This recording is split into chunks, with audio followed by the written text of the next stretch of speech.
Houston, we see you on a stereo. Conspiracy, lies, truth, helping you understand the lies of the world and see the truth of the Bible. Welcome to Celebrate Truth with your hosts, Robbie Davidson and Pastor Nate.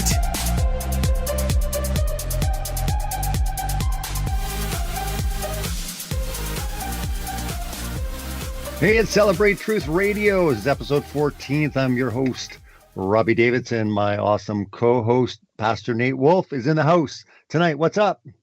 Hey, man, I'm here. It was 56 degrees in Toledo, Ohio today, and mostly sunny, so not too bad. It's pretty nice here. I'm actually in the future. I'm right now, as this is live, it is Sunday, and it is, late in the afternoon here. Well, it's at 2 p.m. in the afternoon. So I'm actually in the future. You're in the past. So I'm sure we can get into a lot of great discussions. About you're about 18 hours ahead of me, I think. That's right. So I can let you know exactly what's coming, right? I can tell you, what the sun was like, where it's coming and where it's going. So it's pretty wild. But yeah, since I've actually been traveling, a lot of stuff has transpired. It seems, last week, it was unbelievable. Like so many different things in the news, from black holes being spotted 55 million light years away to crashes and attempts to go to the moon by Israel, which again, we'll get into all of these different topics. And then, a big thing is Julian Assange going to be extradited to the United States. So yeah, I mean, where do we begin? And again, that's just a few big things that have happened, but it seems like since I've got to New Zealand, there's a lot of people talking about a lot of stuff. I've been able to get into some good discussions with people, just about the nonsense and madness that what's released today and what people believe. I don't know where you want to start, but I'll tell you, it has been quite a crazy week with all the memes. I actually posted a meme on my Facebook. I don't know if you saw it with the Joe Biden meme with the black hole. With the black getting hole. sucked into. Oh yeah. Yeah, I mean it's what over. I think it's got almost 150 shares on it. It's got a crazy amount of comments, and I think it's well over 400 likes on it now. So on my Facebook, and I posted that yesterday. So it seems that people are having a good laugh. But wasn't it unbelievable all the different memes that came out so rapidly? I'm kind of glad that they put the black hole out there, because those memes are taking over right now, and a lot of people, are showing up as donuts and whatever else. But, before it was Joe Biden groping everybody, I was kind of getting tired of seeing all those memes in my feed the last week or two. So yeah, it's like we get taken over by memes, with the news, whatever comes out. But it definitely has been a big meme with that black hole. I don't know. Your meme that you put out was, like the best of both worlds. Yeah, I wanted to make sure I have some fun with it. I saw a lot of them, happening, and I'm just like, okay, let's just combine the best of both worlds right here. Let's just merge what happened the week prior with Joe Biden, the black hole, and what I said is, don't get sucked into black hole theories. Yeah, that's meme gold right there, man. That was my title, and I wanted to make sure that people really don't get sucked into all the stuff that scientists are discovering or what they're telling us. I mean, I this is what I wrote. I want people to understand this, because a lot of people understand that, when they see these things in the news, they're like, look, we've got this first picture of a black hole 55 million light years away. This is what I posted on Facebook. I said, for the record, anyone that buys the nonsense that they actually got a photo of a black hole when it's supposedly 55 million light years away needs to seriously think again. 1 light year is approximately 7 trillion miles, all right, or 11.2 trillion kilometers. That's bad enough when it's 1 light year. But when it's 55 million light years away, right? I said, shaking my head. Also keep in mind that 1 trillion is 1,000 billion. So 1 light year is approximately 7,000 billion miles. It's time to stop believing the insanity of the Big Bang heliocentric universe of time and space. Truly. I mean, what's your comments on the madness of just believing that we actually can get a photo 7,000 billion miles away? Yeah, I mean, you can't even wrap your head around that. I mean, yeah, we can calculate it out, but obviously just in our day-to-day stuff, it's crazy. And, when you look at some of the things that they can't accomplish, even, you start getting 5 to 7 miles away from a cell tower or something like that, it's like there's so many gaps in the technology. And, I was watching a little bit of, short videos on the black hole today. And I was watching this TED talk that this one gal that they've been highlighting is, she's the one that, took the first picture of the black hole. Yeah. Well, actually she's on a team, but she's been the poster child apparently. But she's giving this TED talk, and she's talking about, all the distance, and she's saying, to take a picture of the black hole, we would need we would need all this technology, and we would need this satellite, as big as the Earth.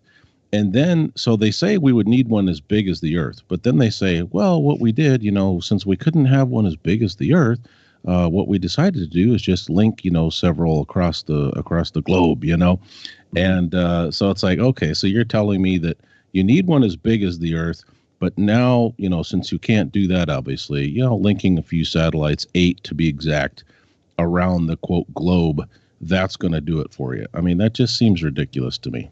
Yeah, I mean, the distances. I mean, we've seen this so much with things they release, saying that we're seeing things this far away. What TRAPPIST-1, the exoplanet that they talk about, they're seeing. And I mean, when you're getting into light years away, I mean, it's an insane distance.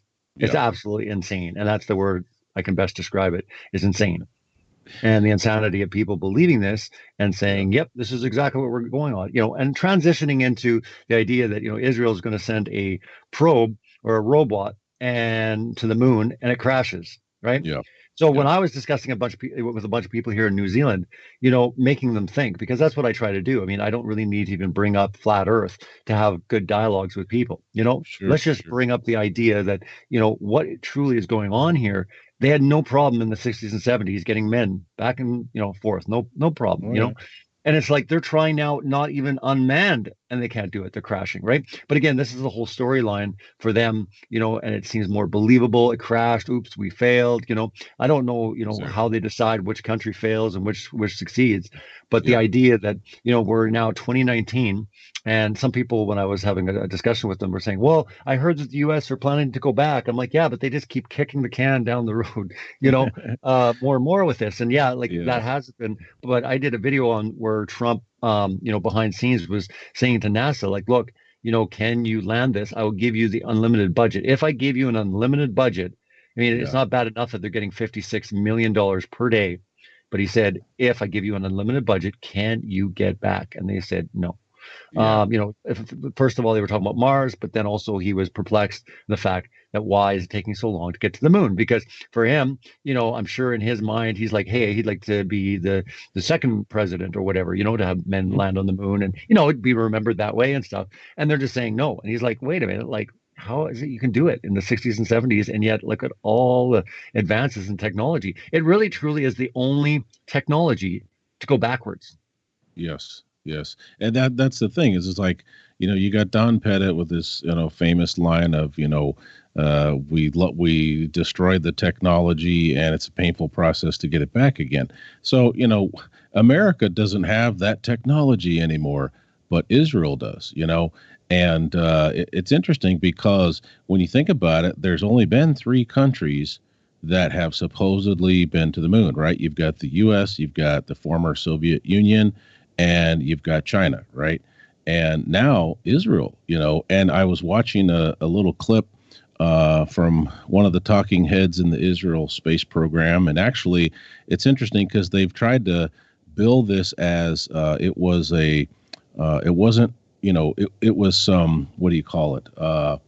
Some of the people that were used and the agency that was used to put this together wasn't exclusively a government agency. It was some kind of, civilian thing that had gotten some funding and blah, blah, blah. Yeah. So they're trying to say, oh, yeah, it's not just NASA. It's not just the space agencies, but, all of these communal, citizen, programs have enough money and resources and intelligence to put this together. But this guy was talking about how, well, we didn't land like we wanted to. We crashed, but we got there, and they're saying, they're saying that they were like, 8 to 10 miles above the surface of the moon when they lost, their engine. And they said it was a chain reaction, a series of unfortunate events that led to its demise. But they were just tickled to death, that they crashed. But it crashed, but we did it. But like you said, I mean, obviously you can't just have everything go perfect all the time, right? If you're faking stuff, because it's not very believable. That's why you got to have, Apollo 13, and you got to have the movie which dramatizes it and, burns that movie image into our mind, like, oh, what an incredible feat, what they did, and they almost died up there, but they made it back. And, it's just very, it's indoctrination. But so they had, Israel almost made it there, but they messed up. That makes it sound more believable, right? Yeah. No, it definitely makes it more believable. And I think the idea of having independent space, companies doing these things like SpaceX, or in Israel's case, this private funded, type of organization. But it makes it more believable. And I've run into a lot of people that use that as an excuse. Well, there's one thing with NASA, but what about SpaceX, right? These are private companies, right? They're all in the race to go to space. Sure. But just like, what exactly are they doing, and how much money are they actually accumulating? I mean, Virgin Galactic, they were taking a deposit, and this is way back into like 2006. They were taking deposits of $250,000 deposit for trips to the moon. Right. Yeah. And there were quite a few. Yeah, there were quite a few that actually booked and secured, millionaires, of course. But, I'm wondering, like, do they not like sit there and go, guys, like, I want my money back? Like, do they have a refund policy? What's going on here? It's like, hello. Seriously. It's like, I just gave you $250,000 deposit for the first, flight to the moon that's going to happen in 3 years. Oh, wait a minute. That got, delayed and delayed and delayed. And many people have documented. You're not going to miss 250 million. I mean, even someone who's or 250,000, even someone who's rich, that's a big chunk of change, and some people would be, like you said, some people just on principle would be like, hey, because people who are wealthy, they don't like getting ripped off either, so it just seems crazy that, none of these people are like, well, it's a deposit, right? It's a deposit, right? And again, I think it's like, well, if you get your money back, then you're not in the lineup anymore, you won't be. So they're all kind of in line, based on when they gave their deposit. But I mean, if you look at a lot of things, I mean, there are people that were selling plots of land on the moon. You could buy an acre, or whatever. This stuff goes on, and people believe it. Like, they think it's cool because they're so fascinated with space and movies and science fiction, and they really truly believe that this is actually going to happen. It's happening. And when they see ideas that, if we're getting pictures of black holes 55 million light years away, no problem going to the moon, or Mars. Easy. Yeah, and this guy that I was referencing, who was giving this, these tidbits of information about what happened, he actually literally said this was the smallest and cheapest spacecraft to ever reach the moon. I mean, like, he used the word cheap. I just think that's funny because there were some pictures on the internet. I think it was Facebook or something, some memes that Did you ever find out how much? Did you ever find out 110 million, I thought, is what it said. I thought he said that it was well, they collected $110 million, but like the picture that was zoomed in on the internet, you could see the edge of this thing almost looked like particle board that, had separated, or had some water damage or something. I mean, it was pretty crappy looking. So I have to agree with the guy. When he used the word cheap, I'm thinking, oh man, Well, I hear all the time that people say, well, it's so expensive to go to the moon. That's why they're not going. But I mean, the case in point, if this was one of the cheapest, we can use this in our defense when we get people who are saying, they don't go back to the moon because it's just really expensive. I've heard that from multiple people. And now that's a great point. And now, Trump would probably be like, 110 million is all it takes to get to the moon. And they crashed, but they almost made it. NASA gets 56 million per day. Exactly. That's just save up your money for 1 week. Save up your money for 1 week and you can do, something even better. You can have 2.5 times, in 1 week, you've got 2.5 times that amount. So if they almost made it at 110 million, with 350 million, no problem, In fact, they've already said that now they've identified, what the issue was and what started the chain of events and then how that, progressed. So, I mean, okay, so you spent 110 million and you messed up, but what went wrong. So now, Israel can just spend like maybe 150 million, fix the problem. In fact, I don't know if you saw, but it was interesting because, Netanyahu just got reelected, right? And So it's kind of interesting how all these things are happening in Israel right now. But he was interviewed at the end of this clip that I watched, and he was talking to some of the, big wigs at the agency that put this together, and he makes that quote. He says, "If at first you do not succeed, try and try again." So it's almost kind of like, okay, is that foreshadowing? Like the first time they're going to crash, and the next time it's going to be this great victory. Like we did it, So we did it, and we went on the far side of the moon where you can't see anything. It's like, yeah, I wonder exactly what's going to happen there when it comes to that. But again, another thing I get from a lot of people is like, well, we don't need to go back to the moon because we already were there. And I'm like, well, wait a minute. If that's the case, then why did Israel just try? Why? And why did China go? Yeah, and China and all this. So again, it doesn't make any sense. But these are the excuses you get from people when you try to get them to think about the moon landing, right? Why haven't they been back? And these are the biggest, lines of defense I get all the time. It's too expensive. We've already been there. Why bother? Right? I'm like, well, that doesn't hold any water whatsoever. Like, really, you've discovered everything you're ever going to discover by driving a rover and playing golf on the moon? Well, maybe if Israel gets their act together and spends, 10 more million or whatever and gets it right and they land, maybe they should, go for the gusto, try to land on the dark side and see how those potatoes are doing that China planted, Yeah, exactly. Bring back some moon potatoes and make them into French fries. I mean, that ought to be like a huge, news event. Don't get me started on the dark side, far side of the moon, because that's just a whole other ridiculous thing. The fact that no one's ever seen the other side, right? And then we had that illustration that just looked absolutely terrible of that satellite that was supposedly 1 million miles away and took that shot of that time lapse, the moon transiting. You've seen that one, right? Yeah. I put it in a lot of movies. Yeah, I put it in a lot of different CGI, man. It's bad. It looks horrible. And back to the black hole thing, I just remembered something else the gal said in the TED Talk. She was like, well, we only had, a small amount of these, radio telescopes that we, took composites from and whatever else, or data from.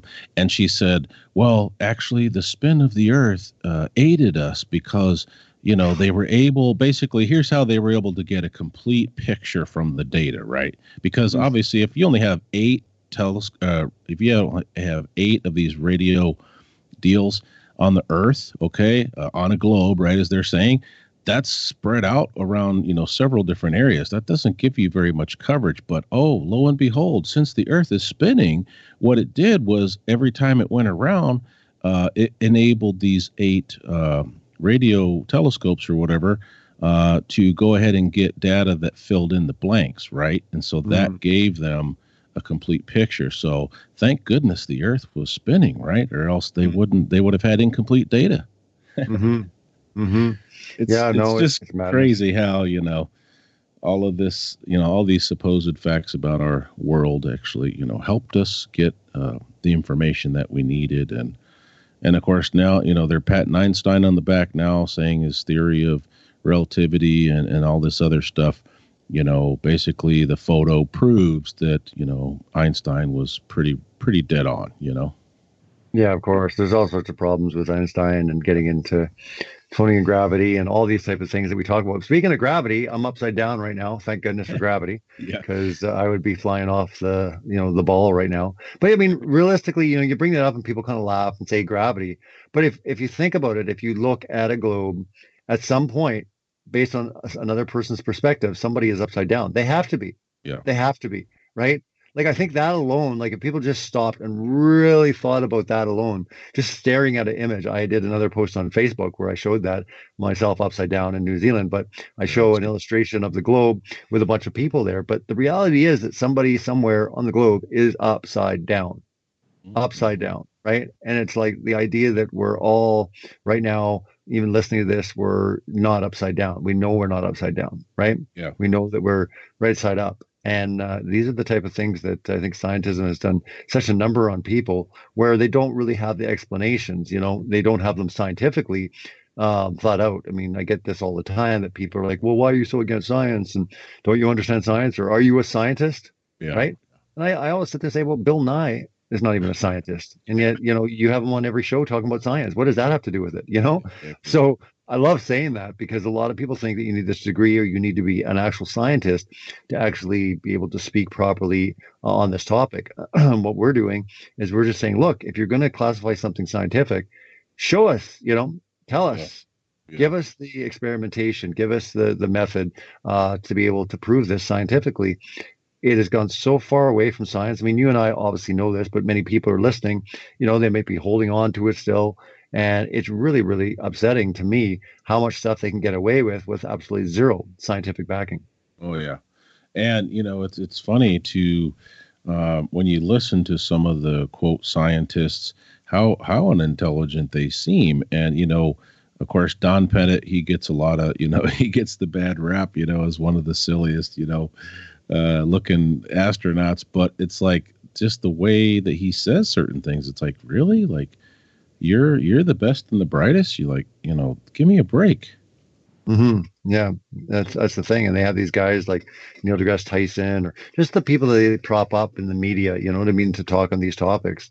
And, people just buy it like hook, line, and sinker, And you got one of the astronauts, the bald guy that's got supposedly he's got the twin brother or whatever. Oh, yeah. The guy looks like a bowling ball, but he's an astronaut. He was physically fit enough to go up into the rigors of space. And it's just like, give me a break, Yeah. And supposedly his DNA has changed from his twins.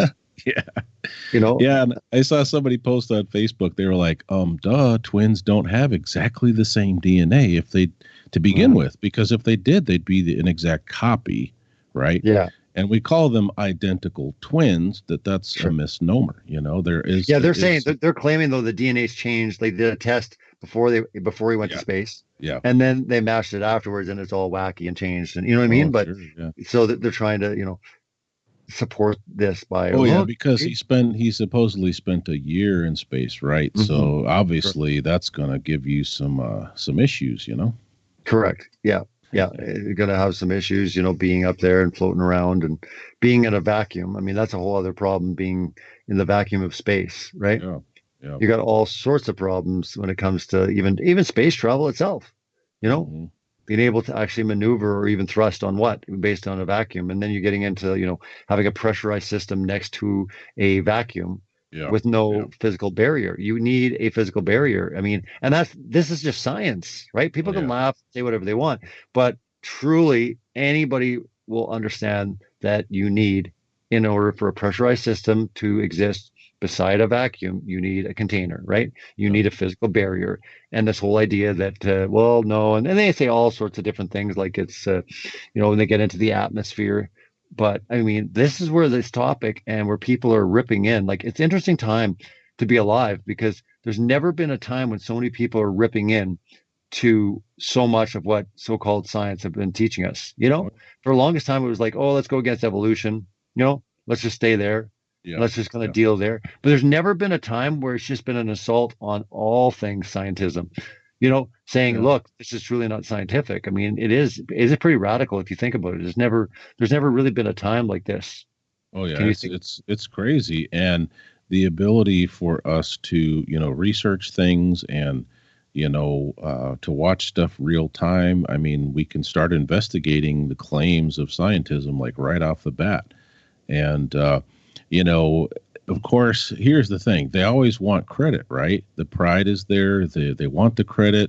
They want the, indoctrination to continue. So they put out all these videos and documentaries and interviews and all these things. But, the more content they put out, the more they actually paint themselves into a corner, because every time they're giving supposed facts, the more facts they give is the more supposed facts for us to, to vet. And so you're going to make mistakes. When you start blabbing your mouth, you're going to start making mistakes. And it's kind of funny. It's not related, but it's, it's kind of interesting. There's a verse in Proverbs that basically says, if you blab your mouth a lot, there's the potential that you're going to sin at some point, so basically, have some brevity of words, don't be blabbing all the time, because if you run your mouth all the time, the chances of you sinning is pretty high. When I was a cop, if we were interviewing a suspect, whether it was a rape or, a murder or a theft of some kind, we would want them to talk as much as they could, right? Because we want them to paint themselves in a corner. We want them to tell us their facts, right? And then upon further investigation, you find out that their facts don't match up. Well, that's what NASA's doing. They're putting all these facts out there, and people are researching it, and they're finding mistakes. Yeah, they're finding mistakes every which way, and it's unbelievable how many people are actually waking up to just how much deception has gone on. I mean, for you, let's talk about in the last 3 months, what really has been significant for you that's come out that you didn't already know, in your journey? Because now you're into this now. What, about 8 months? Yeah, it's coming up on 8 months. I mean, honestly, it's not so much that there's been a bunch of new items. It's more. Is there anything that surprises you anymore? Like, is there anything that's just like, no, it's like wow, But what I guess the thing for me is that I'm more galvanized than before. Like, I was having a conversation with a friend, right, that I hadn't talked to since I got fired, because when I got fired, the last communication I had just met with him for lunch like a week earlier, right? We used to meet like at least once a month, sometimes every other week. And when I got fired, I had just met with him maybe a week or so earlier and talked about what was going on in the church and what was going on in his life. And so then I got fired and I messaged him. And the text, the only thing that he said to me was, he texts me back and he says, I don't really have any sympathy for the flat earth position. He doesn't say, sorry, friend, you got fired, or man, that's horrible. Do you need some encouragement? Do you want to get together? So he was very triggered about it. But here's what's interesting to your question. We were broaching the subject. He actually broached it with me. I met with him a few days ago for the first time in 6 months. And I knew he was going to bring up, my firing and the flat earth and all that stuff. And we started talking about, semantics. And I said, look, you've asked me questions and you've made some assertions and we've been talking for 2 hours. I said, when are you going to look at some scripture with me? Right. And so finally I got him to agree to look at, 5 or 6 verses of scripture from Genesis. So of course I go to Genesis 1. And I just can't get away from Genesis 1, 9 through 16. I mean, it talks about God gathering the seas together in one place, the dry land appearing, that's day 3. Then on day 4, you've got the 2 great lights, the sun and the moon, and the stars created. Of course, there were some plants and stuff in there too, but that was day 4. So, I'm showing him these things and he's, trying to push me into verses that are, that have some figurative language in them. And I say to him, I said, look, it's not that I believe or flat earthers believe that there's no figurative language in scripture. It's just that we don't believe that everything is figurative. It seems like a lot of folks want to go to that extreme where they say, no, everything is figurative. And I said, dude, those verses we just read, I said, show me what is figurative language in Genesis 1. And now he couldn't. So he takes me over to these other verses and he says, because I hit him on the moon gives her own light. He's like, well, it says her. So you're telling me the moon's a she? Is that literal? I said, no, it's like a male and female, Anyway, I said, we don't have time to get into that. I said, but what's the point? It says gives her light. So I said that goes back to Genesis 1, which is the foundation. So for me, I expected like maybe there'd be all these new revelations. But to be honest with you, I'm convinced that if we can't get people to consider just what the Bible actually says in Genesis 1, we're going to be very hard pressed, to take them the verses in Job or, Amos 9:6 or all these other, verses. So I guess for me, it's shown me the importance of trying to get people back to the foundation, because Genesis 1, as you know, is the foundation for all of creation. And you can find all kinds of other verses in the scriptures that relate to creation, but really there's nothing new discussed. I mean, there might be some more details, but really it's still discussing the waters, the land, the sun, moon, and stars. I mean, there's really nothing else that's discussed in all of the rest of scripture. So we got to get people back to Genesis 1 and I agree. And challenge them to look at Genesis 1 for themselves. Yeah, absolutely. And I mean, I bring people to Jesus' own words. I say, look at this. Is Jesus literally saying that all the stars are going to fall, or is that figurative? Because everything else in that context is all literal. Anyone with the right mind will look at that, about the events that are taking place and say, that's all literal, right? So you're telling me the one area where it's not literal is the stars? Makes no sense, exactly. right? So if all the stars are going to fall, and what scientism have taught, what the stars are, we got a big problem, a huge problem. So wait a minute, because most of the stars are way bigger than even our own sun, apparently. Our own sun. Forget our planet. I mean, one star falling, just one star falling, the way we've been taught, would decimate, would destroy, wipe out the whole quote solar system. One star could wipe out everything. Yep.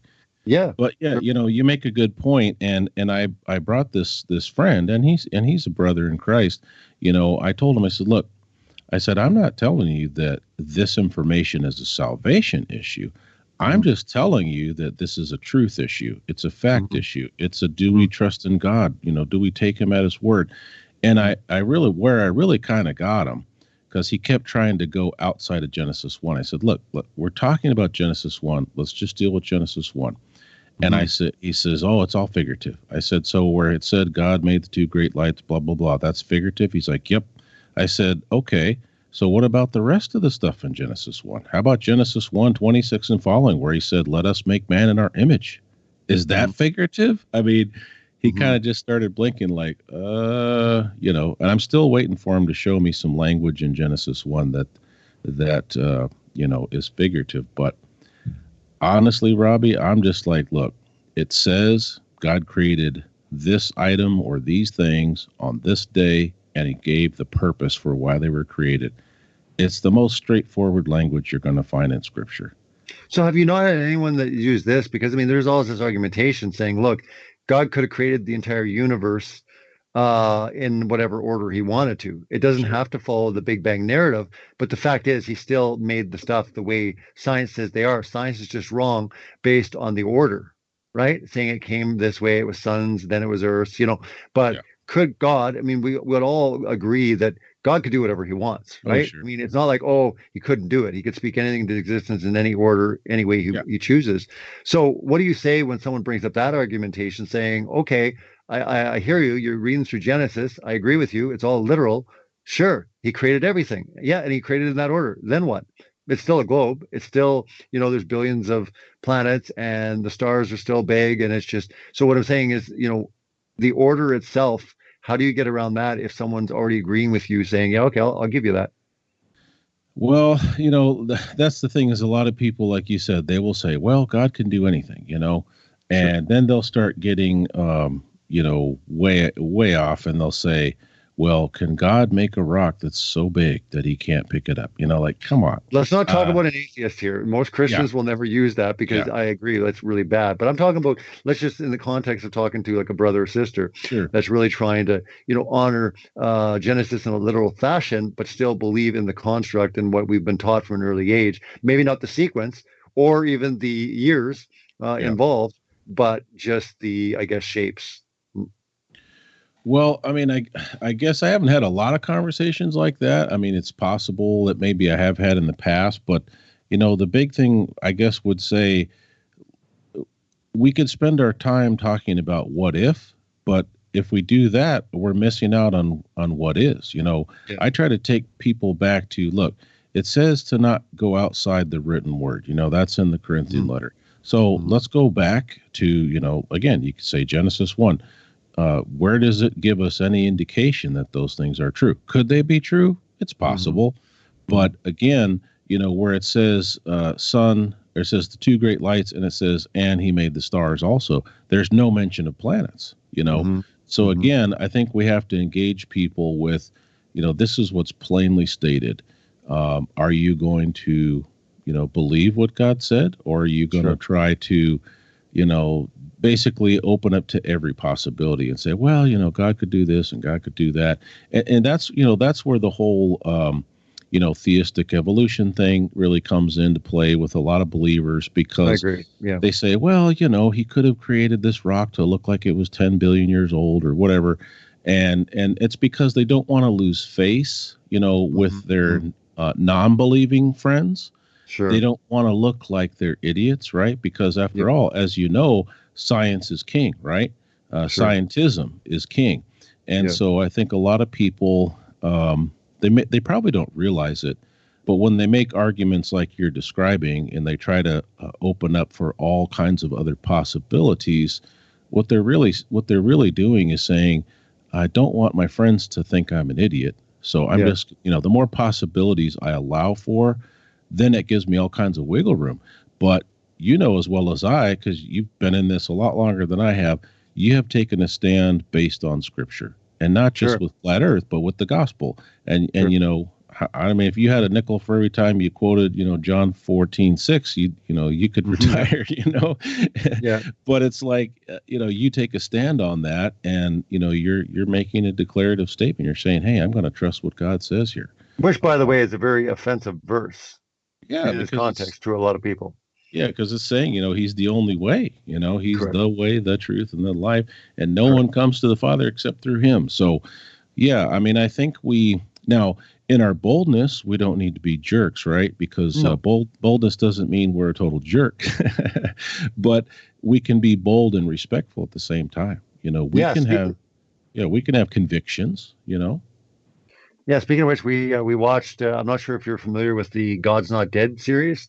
The movie is called God's Not Dead. Anyways, we got my wife's parents into them when they came and visited us in Canada from New Zealand, and we were watching it. There's a couple of really good movies I like. I don't mind them. And then also, have you ever seen Do You Believe? I don't know if I've seen that one or not. It sounds familiar, but yeah, Do You Believe? I believe it's called that. But for me, I think it's my top Christian movie. It's really good. Yeah, it's really good. I'll definitely have to check it out now.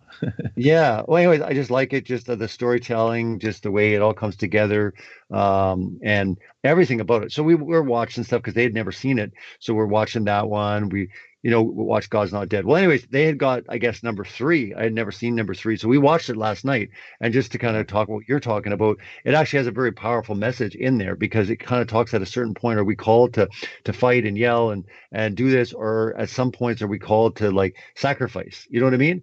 And lead, by example in the way of surrender, right?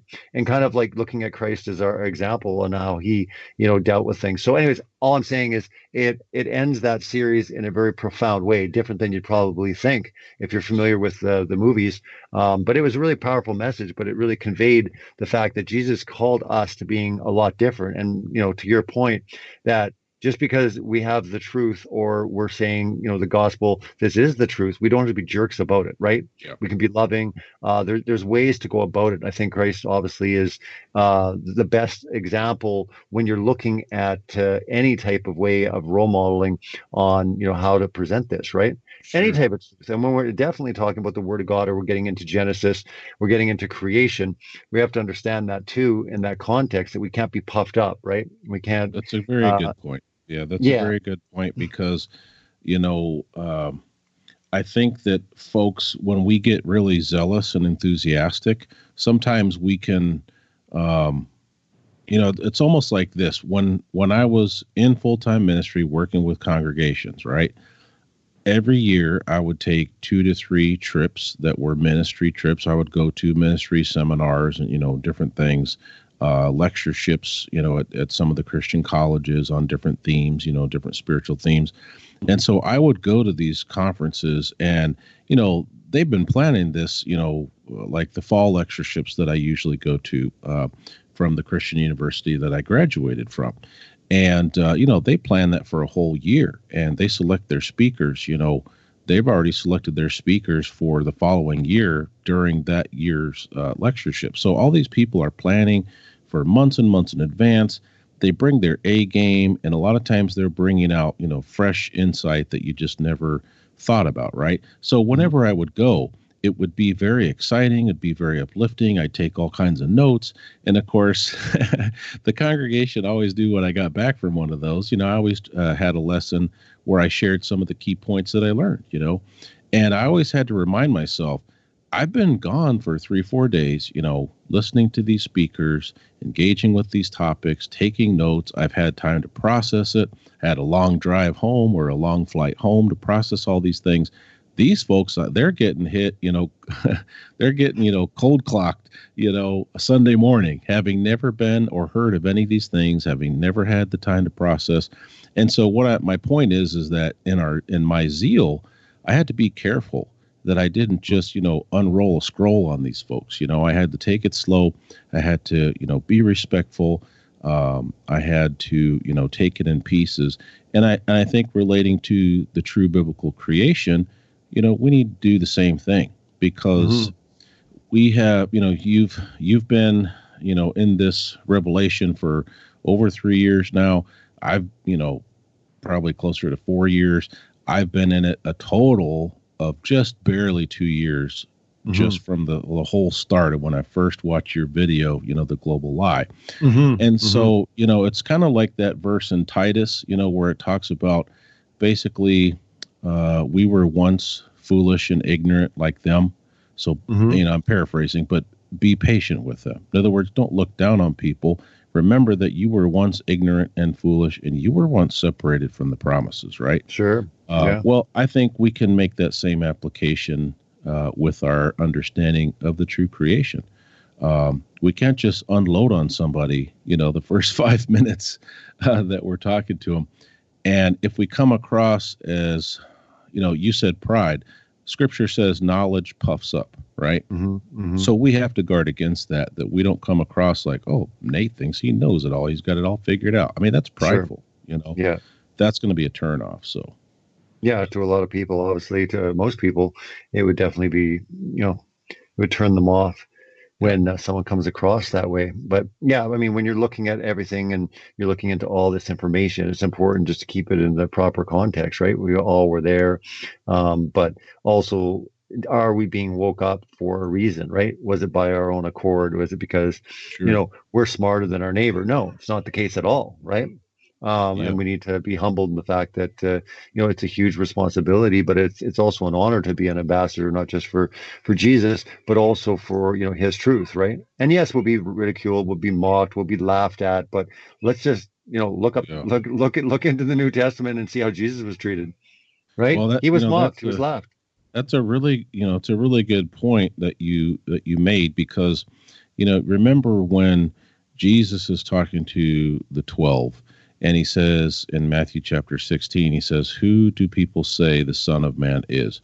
And they say, well, maybe Elijah or Jeremiah or one of the other prophets, and so they kind of throw some things out there. And Jesus says, well, who do you say that I am? And so he kind of gets Peter in this, he just is very direct. And Peter says, you are the Christ, the Son of the living God. And Jesus kind of pats him on the back and says, blessed are you for saying that, for having this revelation. But he said just what you said. He said it was the Father that revealed these things to you. It wasn't flesh and blood.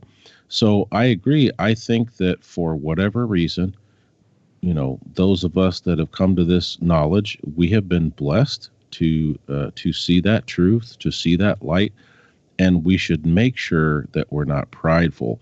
Because it's just like in the early church. Paul addressed those folks that were speaking in tongues, right, in 1 Corinthians 14. And he basically put the smackdown on them because many of those folks were stepping over each other to try to, quote, showcase their gift. And he basically was like, look, don't think that you're something special, Yes, it's a special gift, but there's a lot of gifts. In fact, you know what? Love is more important than any of these things. So if you want to get puffed up, you've forgotten about love, Yeah. So I think that we need to be careful that we're not puffed up in our knowledge. We don't come across as we've arrived or we're special, but just as, to focus on what's special is the revelation, to focus on that truth and say, man, look what the Word of God has revealed to us. Would you be willing to consider some of these things? You need to check this out. And if we can pique someone's interest, spark their interest, then we're giving them respect, because what we're saying is, you're smart enough to check this out for yourself. Sure. You're intelligent enough to evaluate it, and you really don't even need me. I'm just going to share a couple ideas with you, and you can take off running and see it for yourself. That's the whole thing, right? I mean, the Bible can be read by anyone, Yeah. contrary to what the Catholic Church was trying to do for the longest time and restricting it, and having the priest read it for the people, Yeah. saying, well, no, common man can't have it. But the reality is that everyone should be able to read it and go on your journey and prove all things. It's important when it comes to these topics. But going back to when we're talking about love, it's important to understand in this discussion that does it make any sense whatsoever if a loving creator created a creation that would want to have a relationship? Why would he distance himself or put so much time and space between him and his creation? Yeah. Right? We have to really realistically understand that, because from all points, all walks of life throughout history, there would be an identification based on the models. And that's what we're seeing, that, if you go back, you definitely see the Hebrew cosmology, you see the Mayans, you see, they understood that things were, closer. And from the gospel standpoint, and from, God's take, at the theme of what the Bible states is wanting a relationship, desires relationship with his creation. Yeah. Why would he put so much time and space between himself and the creation? It doesn't make any sense. That's a really good point, because as you mentioned, even when you look at the cosmologies, the depictions of what these different nations and peoples believed, they're all very similar. And like you said, what they all really show is an enclosed system over a flat plain. Of course, there's elevation, there's mountains, and there's also valleys and things, but basically the main structure is a plain, and of course the water is always going to be level. But they also all show that heaven is directly up. Heaven is above the earth, above the plain. It's not out, in a 360 direction. And it certainly, they had no concept of God and the heavens being, ever expanding. And like you said, I mean, I've been a believer since I was 18 years old, 1992 or so, and I've been in ministry for over 20 years. But really, when I got it, when I understood that up is up biblically and down is down, and heaven is up above us, and God is looking down upon us, and he is much, much closer. And he's not, in some spiritual, ethereal realm, at the edge of a distant galaxy. That changed some things for me. Just to understand, he is close, and he's looking down because he cares about us, because we're his special creation, made in his image. And, one of the other things it did for me personally, Robbie, and I'm not saying I'm a sinless person, because every day I sin, but it has opened my eyes to the understanding that if God is above me looking down, boy, I want to please him, right? I want to try to avoid sin as best as I can. And I want to be a servant that, pleases him, and he can see what I'm doing. There isn't anything, as the scriptures say, there's nothing hidden from his sight. Well, those scriptures bring on a whole new meaning when you realize he's, not at the edge of an ever expanding galaxy. So there's Grasshopper Nate, there's Grasshopper Robbie, and there's Grasshopper. And I mean, as Christians, though, I get this argumentation sometimes as well. We still understand, though, that God is omniscient, right? He's omnipresent, right? He's everywhere at once. So this whole idea that we're discounting the fact that we're limiting him in the sense that he's just up, it's the whole idea of feeling close to your creator, to God, right? And I think, even for me, even as a Christian walking, very solid in my faith, there still was a distance felt in the fact that he was, where's the edge of space? When it finally comes to an end, that's where God is. He's beyond that, right? And then you couldn't wrap your head around just the distances, because NASA and all the space agencies were coming out with 55 million light years away, and that's still, that's only like, a tenth. And it goes on, so you're still going, wait a minute, this is so far off. Like, it's unbelievable. You can't even wrap your head around the distances on it. So even as Christians, further, I think it affects you. It kept getting further, because they kept moving the goalpost, right? Farther and farther and farther and farther away. So in a sense, they kept trying to, in our minds, push God farther away. But of course, the huge blessing is that as believers who are indwelled by the Spirit of God, we know that Jesus is much nearer, right? Because for the Christian, he's with us. He's dwelling, in us through his Spirit. That presence is super, super close. And that's exciting, because to even think that, yes, I mean, he is omnipresent, and there is, a place called heaven, that is sure. Where his throne is. It's like dimension, though. We were always talking about dimensions. Well, heaven must be in another dimension, right? Exactly. Because we just understood that it can't be in our realm. We don't have our full functioning senses, or we have limited, IQs, all these things. So we just started going, well, wait a minute, God, in heaven and that whole realm is somewhere in another dimension. But here's how I know that, one big thing, and I don't mean this disrespectfully, and there's a bit of humor in it, but how I know Jesus is not for, science fiction and space is because it wasn't like beam me up. It wasn't like, he didn't beam, he didn't dissolve. And I always looked at it like, wait a minute, why did he go up into the clouds? Why did he go up even? Jesus never even needed to go up. He could have been like, he could have said what he said, and behold, I'd be with you until the end of the age. Boom. And he dissolves, he vanishes. Why did he go up as they're watching him, go up into the clouds? And it always bothered me. I'm like, well, where did he go? Did he pop into outer space and then dissolve then? Did he go into a new dimension once he got to the clouds? Well, we all know what clouds are in the sense of like, vapors and stuff like this. So to me, it was like, wait a minute, this doesn't make any sense, because God clearly knew that the Bible was going to be written for all men for all time. So there'd be people, in the future be reading the Bible, right? Yeah. And they would all, the concept of what you just described is very true. Up is up. I mean, come on, people. Up is up. The idea when you're like, well, we've technologically, advanced as a society, so therefore we've changed up. But this is going on. Satan is distorting everything from up and down to male and female. I talk about this so many times because the importance is critical wherever you come in this argumentation. If you look at what's going on in society, they are blurring all norms throughout time. Male and female is the standard. I don't think you can find any point in time itself in history where there was ever a debate on male and female. Oh, yeah. You know what I mean? So we have to be getting very close. Everyone talks about it being in the end times and the end of the age, right? But I'm looking at it right now, and it's almost like they're getting to a point now where they're even running out creativity. I mean, Hollywood can't even figure out new stuff. They've got to keep redoing stuff over and over again, right? You look at all the flavors, they've all been developed. They've all been mixed together. There's no flavors being developed. There's no new colors. So what I'm saying is the standards are all there, but it's like Satan to twist things and change things. And if you get people even questioning up and down or male and female, you've got them. You've got them, because they're going to be open to so much lies and deception. That's why this topic is so critical. It's not just about the creation. It's about, can we truly rely and trust the word of God? Can we take it literal when it literally makes the most sense to take it literal? Yes. Right? If the plain sense makes sense, seek no other sense. Yeah. It's and like you said before, and I'm 100% in agreement.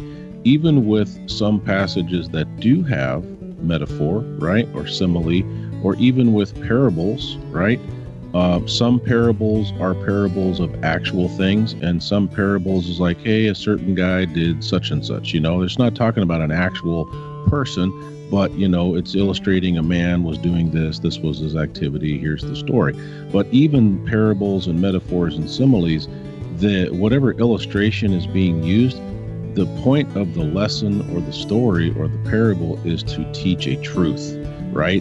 So you still, even with those passages, you still have to say, look, there's an underlying truth that is here, and it's either plainly stated, or sometimes Jesus would say, okay, let me explain this to you. You guys aren't getting it.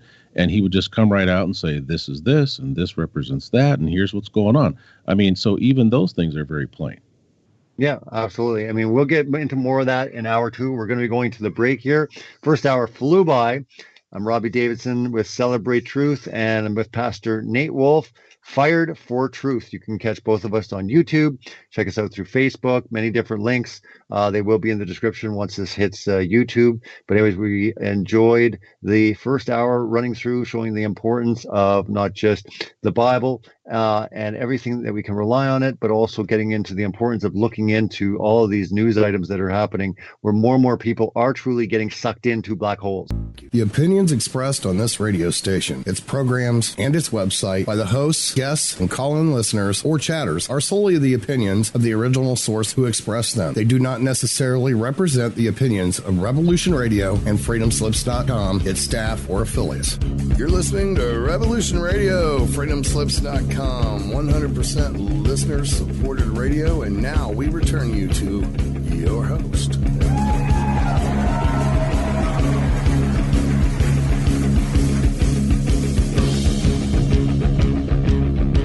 Hey, welcome back to Celebrate Truth Radio. This is Hour 2. I'm Robbie Davidson, your host, my co-host, Pastor Nate Wolfe, and we were talking in the first hour about some news items like black holes being discovered, crashes on the moon, and we got into a lot to do with the Bible and how we truly can take it literal. And we're not saying everything in the Bible is literal, but before we went to break, Pastor Nate was talking about, when we get into understanding truly when we are taking the literal interpretation of the Bible, it's honestly, when we're talking about creation, this is the main topic in the sense when it gets into all these things. Again, when the plain sense makes sense, seek no other sense. But it seems that a lot of people have moved away to allegory and poetic and all these type of things to discount it because, Pastor Nate was saying that sometimes people don't want to feel foolish or silly. It's going to discredit them. I mean, it was unbelievable when we did that big panel show about the documentary with the creation guys. One of their argumentation was that this flat earth thing and getting into, people that are really strongly looking into biblical creationism when it comes to cosmology, is that it was designed to make Christians look stupid. That was honestly one of their arguments. It's actually a big argument I've seen in many articles with Creation Ministries saying this makes Christians look stupid. What they don't realize is the world is already laughing at people that don't believe in evolution. Sure. Yeah. Right. So, I mean, I don't understand that logic. It's like, you think that you have a veneer of credibility because you're holding on to Big Bang cosmology. I don't really understand that. When Bill Nye went to the Ark Encounter, with Ken Ham was like, at one point he's like, look at all our distinguished scientists. Are you impressed? And Bill Nye's like, no, I'm not. No, honestly, he actually says this, like he's like excited, right? And I'm not discounting Ken Ham. He does a lot of incredible work. They've done a lot of amazing stuff with the lies of evolution. But it was almost like, aren't you impressed? Look at all of our great astrophysicists and look at all of our great scientists. Well, Bill Nye in one breath discounted all of them because they don't believe in evolution, right? So the whole idea that, wait a minute, if you're going to go all in, go all in. Don't try to have some sort of reparability with the world. Wait a minute, I have to be honored or respected in the world standard. God says that the wisdom of the world is foolishness. Yeah. Yeah. And that's the thing is they're not going to give you credit for the things that you do believe, right? That are similar to theirs, to their beliefs. They're always going to, treat you like the, what do they say? They're the stepchild, they're always going to treat you like, you're not really part of this family, and it's just one of those things where, it was also kind of he wasn't being, angry about it. But when Bill Nye said that, it was just like so matter of fact. He's like, no, like, what are you talking about? Yeah. Like, no, you're not. Don't try to be, don't try to be on my level, man. Yeah, I know. Yeah. Don't try to be like cool. I think almost like bring me in. It's like, I'll get some sort of, dibs that, he'll listen to me better, if I'm cool. Oh, and especially because, Ken was on his home turf. I guess he kind of thought, Bill's going to give me some respect and, he's going to be a little nicer, because he's standing in my Bill heart, Bill nice. Bill just was like, what are you, who do you think you are? Bill Nye went on to basically say that, there's more credibility that we came from Martians. Mm-hmm. I have this in my, film Scientism Exposed 2. Yeah. So in that documentary, I actually, it was interesting. I needed to actually get permission, and I actually paid for that clip because their policy is if you're going to use something in a production, and it wasn't a lot, but I had to actually pay for that clip. I don't know if a lot of people knew that, but I didn't want to lose that clip either because I thought it was just so extraordinary that he's sitting there with with tons of people around him, and he's saying, and he goes, "We can prove it." And then Ken Ham is like, oh, Bill, prove it right now to us. And then Bill's like, well, no, I can't prove it, not now. We'll discover it maybe in the future, but I can't prove it now. And that's the whole point. Is we're getting at is none of this stuff is proven. It's not proven. It's not scientifically proven. Yeah, it's theories, right, that are taken as fact, right? Yes. And in that video clip, you remember, I mean, those was like young people, teenagers or young adults, Christians that were kind of standing around these two, 6'5" guys. And when Bill kind of dropped the hammer on Ken, and Ken didn't really have a response. Those kids were looking at Ken like, dude, you gotta, like, come on, man, like, punch back, like, give him something, like, don't just leave it at that. Those kids were like, I can't, the look on their face was like, dude, he just, he's getting away with this here, and you're not even challenging him, And I think, that's how you know something's going on with alien agenda as well too, and they're like the scientists. Yeah, and I think, part of maybe the expression on their face or the shock or whatever was not just that he wasn't, that he didn't have good information, but it was almost like they could kind of sense, like, you're trying to be too buddy. You're trying to be too chummy with this guy. Like, in other words, you're trying to put yourself on his level, right? And really, you need to stick to what you do best, right? You need to stick to the facts, and you need to, represent the other side. Don't get starstruck here. And okay, I've got Bill Nye and at my Ark encounter. It's not a photo op. It's time to get down to brass tacks and represent the Bible. So I think that's why some of those kids they were like, I can't believe this is happening. Like, say something, dude. Yeah, and they were blown. I mean, obviously, I just show a small clip in the movie, but have you watched the entire clip? Like the entire video, because it's long. He like walks him around, he tours him around. You've seen the whole thing? Yeah, I think so. And then he brings up the fact that we came from Martians, and he's just like, well, what's more crazy? They came from Adam and Eve, or we came from Martians, right?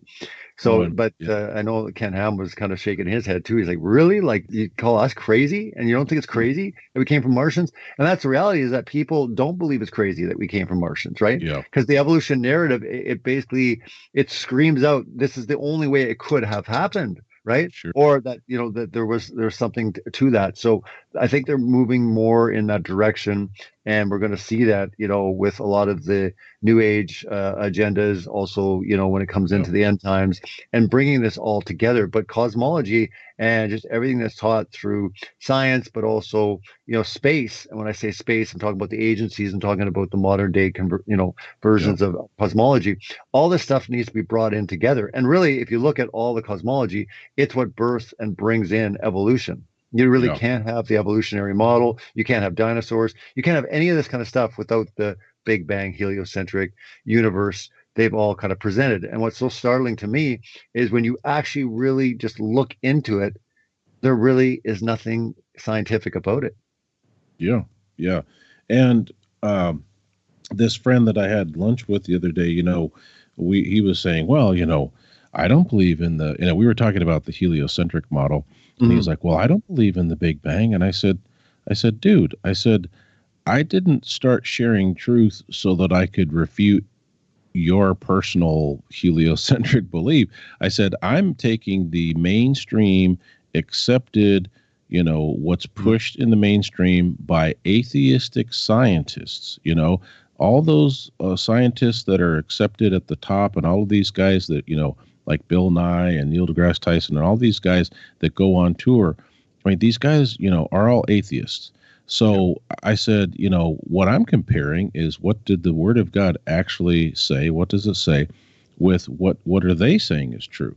And, you're right, because the heliocentric model, that's the popular view, it can't happen without the Big Bang, and the funny thing is, too, is that people like Bill Nye, when they start playing the alien card, they always talk about technology, right? Ancient aliens, ancient technology. Well, you and I both agree that there was some technology, far more advanced than what a lot of people believe. Because, if you think about it, just right even in the beginning of Genesis, it starts talking about some of Adam and Eve's descendants who were working with iron and bronze and other things, way before mankind supposedly, was able to do those things. And of course, a lot of times they say, well, you had cavemen and they were using stone, stone tools and all these things.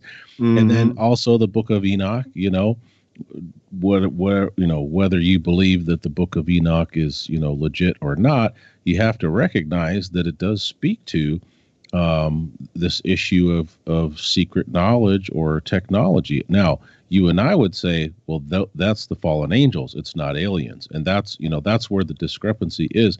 When sure. These guys are talking about aliens and they're talking about alien abduction, they're talking about all these different things. It really is, the truth about it is, in some ways those things exist, but it's not what they're telling you. It's not aliens mm-hmm. from another planet. It is spiritual beings, from heavenly places, from high mm-hmm. places that have infiltrated in our physical realm. So, mm-hmm.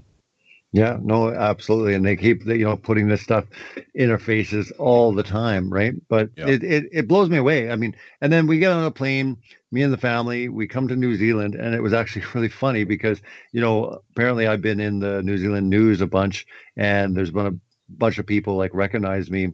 It was actually pretty funny because the stories that have been told to me since I got here, one by my wife's brother and also one by my wife's father. And, in both case scenarios, they knew someone that knew me. But nice. One of them, it was funny. Her father was actually like walking by his office, and one of the guys had a website up and had a picture of me. And he's like, "That's my son-in-law." And the guy just slapped his face and said, "Oh my goodness, no, he's not one of those flat earthers, is he?" But since then, obviously teasing him and bring up a lot of stuff to do with the whole flat earth thing. But there was a lot of intrigue as well. But it blows me away, because people were bringing up the cruise that I'm doing next year. They say to Antarctica in 2020, like that makes any sense? Take a cruise ship, leave from Florida, and go to Antarctica, right? It makes any sense. But the crazy thing is, to New Zealand media's credit, or I'll personally shout them out. It's News Hub. The company there, they were the only ones, and they are the only ones still, if you do a search for it, to actually properly address it and say it's blatantly false. Yeah. To date, the articles are still coming out that I and the Flat Earth International Conference, that I'm planning a cruise next year to Antarctica. Like, here's some of the headlines. Like, flat earthers are embarking on a bizarre journey to Antarctica, right? Flat earthers plan incredible trip to Antarctica to reach end of the world. Flat earthers plan a trip to Antarctica to reach the end of the world and more. Here's how flat earthers plan to prove their theory. It's like, here's that one. Flat earthers cruise will sail to Antarctica ice wall at the planet's edge. Right. A lot of people are going to be disappointed, right, when they realize that. Well, hopefully it starts to get out there. But I want to just read a little bit just so people know, and it's actually documented once and for all in this broadcast, and people can maybe share the show if they don't look it up themselves. But this is what they write. This is in News Hub in New Zealand. Are a group of flat earthers believers planning to sail to Antarctica believed to be a giant ice wall at the edge of the planet? The reports have generated a flurry of media attention across the world, drawing ridicule and scorn. One headline even called it the dumbest cruise ever. However, Flat Earth International Conference FEIC founder Robbie Davidson told News Hub that's not the case, and he's disappointed the rumors have been treated as fact. There's no credibility to it. It's not going to happen, he told News Hub. It's frustrating when I see all sorts of media running a story I know is blatantly false. Everyone's buying into it. People are laughing, having a good time, talking about how stupid it is. It's not true, right? So it goes on to say Davidson acknowledged a cruise is coming up with the Flat Earth International Conference on board, but its course is not quite as dramatic as rumors would lead you to believe, right? And people can, I'll put this in the show notes for like YouTube, or just do a search for Flat Earth, Robbie Davidson, and you'll definitely see it pop up. But it's unbelievable to me how many are running this story about going to Antarctica, where it takes one to say, no, it's intriguing, but there's no credibility to it. That's what I said. I go, my quote is, it's an intriguing story and a cool concept, but there's no credibility to it, right? Yeah. That's the reality, but people keep pushing it, and it's like, it's just too good to be true, right? We've got to keep this up, right? It's too funny. They're going to plan a cruise. But the point of bringing this up also is not just because I'm in New Zealand and I'm reading that, is this goes to show it's not just conspiracy when people say fake news or that a lot of media are blatantly putting false news out there in the open. This is case in point. I'm the founder. I can tell you 100% there's no cruise to Antarctica in 2020, yet so many media outlets, so many news channels are running the story.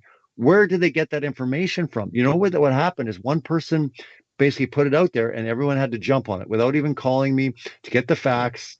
They just jumped on it. Oh, yeah, I see a cruise, 2020. Yep, that's got to be the cruise they're talking about. Let's run it. You know, it's like that was our fact checking. My point is that it's very dangerous when you're in a day and an age where they will run a story blatantly false like that. I mean, what else are they lying about?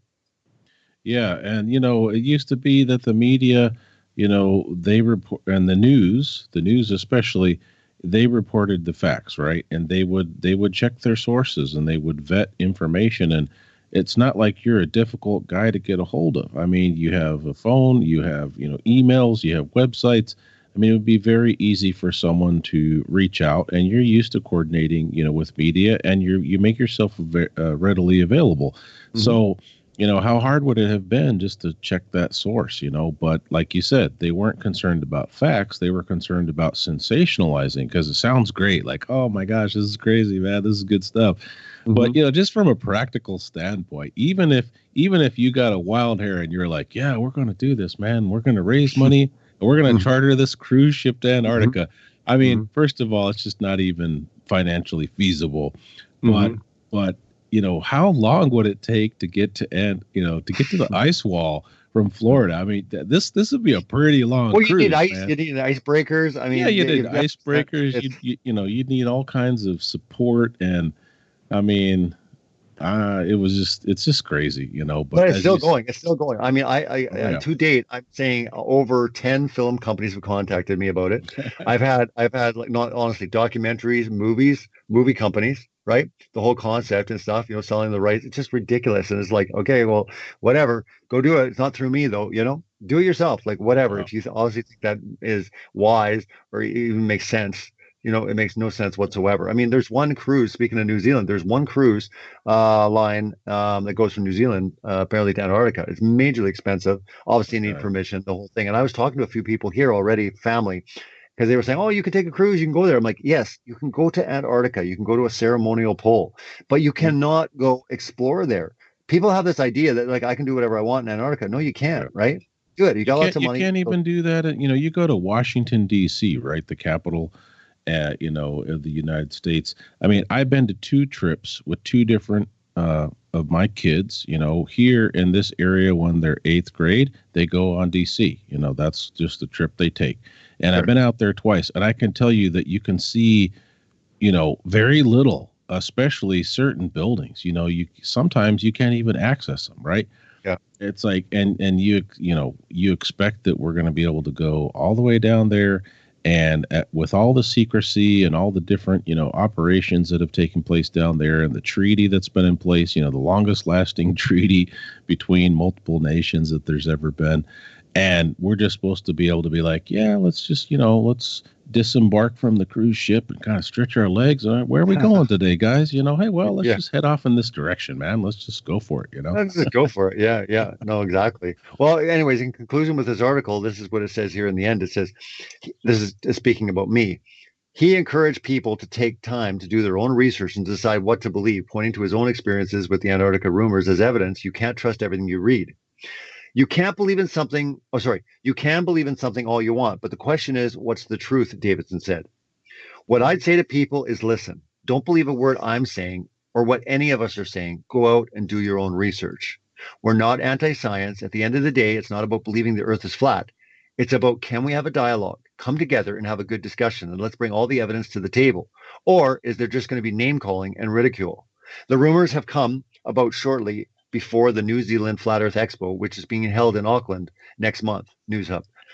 So that leads me to the big New Zealand Flat Earth Expo conference that's happening at the end of the month. I believe 26th, 27th, and 28th will be the days for the conference. I'm really looking forward to that. That will be in Auckland, New Zealand. Make sure if you are planning to come, get your tickets.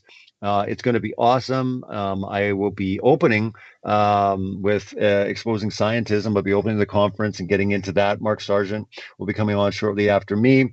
And Patricia Steer is going to be there. Dave Marsh. There's going to be a lot of really awesome speakers. And we're going to have a great time. I know the media is coming out, the news crews will be there. So I would imagine that right after that, New Zealand will be all big buzz. I'm sure News Hub will be there as well. So it should be a lot of fun. But we're in Wellington right now, which is the capital of New Zealand on the North Island, and then we'll be driving up the island to Auckland. But on the way, we're doing my wife's mother's 65th birthday. So the entire family is getting together, and it's a very large family. My wife comes from a family, she has seven kids. So, and they have all got children. So we've got a big house in Rotorua, which is about halfway up the island between Wellington and Auckland. So it's going to be a good journey, and I will be doing the next couple shows obviously from New Zealand.